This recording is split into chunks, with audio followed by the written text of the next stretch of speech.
Hey, it's Martha here. Welcome to day 2 of our 5-day, 5-minute challenge. So we are going to be carrying an object today. So you're going to pick up your object, whatever it is, and you're going to carry it however you like. And we're going to walk around. So I've just got a small space here, but I'm going to use it. So carrying is one of the most effective and least used strength training exercises.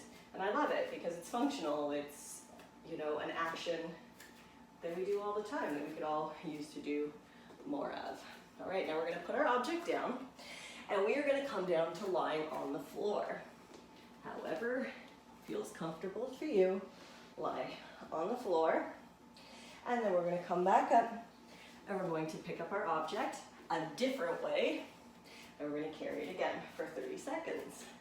So every 30 seconds on the 30 and the minute, we're going to put our object down, get down to the floor, and get back up. And that's going to be 3, 2, and 1. This time I'm going to come down onto my front.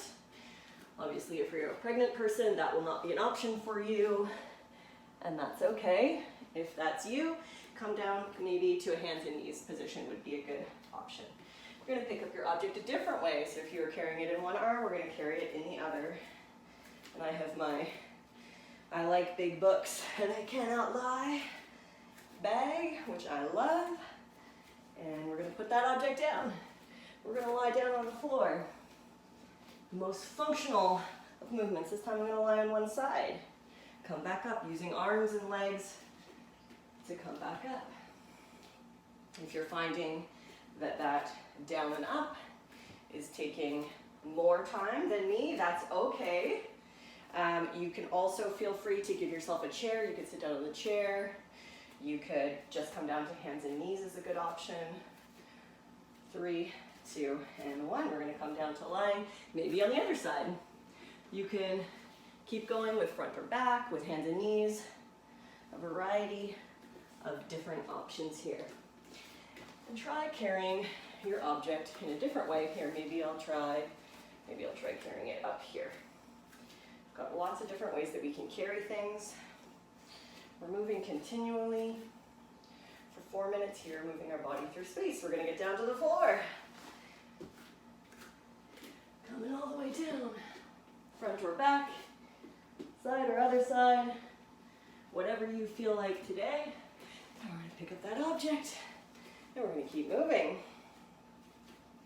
So carrying objects, getting up and down from the floor, things that we may not think of as exercise as usual. But I don't know about you, my heart rate's up, my muscles are working, whole body's doing stuff. We're going to put that down, we're going to come down to the floor.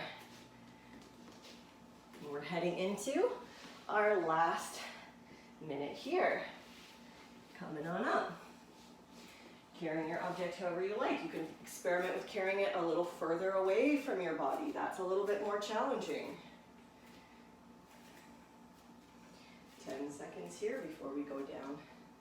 Once again. 3, 2, and 1. So we're picking objects up. We're putting objects down. We're moving our body through space. We're doing it in a way that's very accessible space-wise. You don't need a whole gym at home. You can use whatever object you like. You can change it up each time you do this workout and make it your own. We got 5 seconds here and then we'll do our last down and up. And you can put that down, get down to the floor or to hands and knees or to your chair, whatever you've got. I'm going to go all the way down and then come all the way back up to standing. And that's your 4-minute workout for today. Carry and down and up every 30 seconds. So the idea that I want you to think about today, the thought process, is first, notice how you feel in your body. Do you feel a little bit energized after doing just 4 minutes of movement? Do you feel like you've used those muscles, heart rate is up a little bit, things are happening? The second idea that I want you to reflect on is that we are born movers. So from the time that we're a little baby, we explore the world with our body by moving. We look at our toes and they're so cool, and we crawl, and then we learn to walk, and we do all of these things.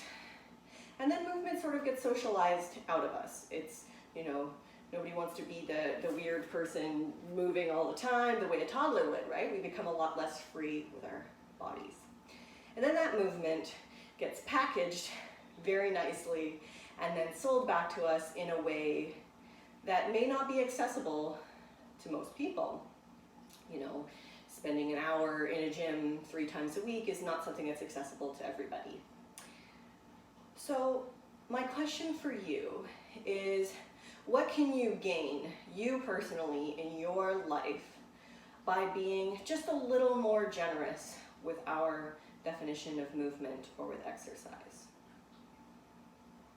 And I'm going to leave you with that.